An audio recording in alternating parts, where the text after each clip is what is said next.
Drwy rannu mae gwneud ffrindiau a heini'n ddeida, rhannu teganau a gemau, bwyd a dada. Beth am gynnig rhannu dy sedd ar y bws, mae'n llawer gwell na ffwdi a gwneud lot o ffws. So rhannu, rhannu, rhannu, mor bwysig i'w gael. Rhannu gyda brawd neu rhannu gyda chwaer. Rhannu, rhannu, rhannu sydd yn codi gwyn ac yn dangos dy fod i'n gallu bod yn glyn.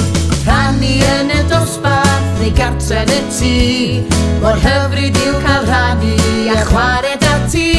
Aros dy dro am y llythren a'r siglen am sbri, neu beth am ddweud hei ffrind cer di o flaen i. Rhannu, rhannu, rhannu, mor bwysig i'w gael. Rhannu gyda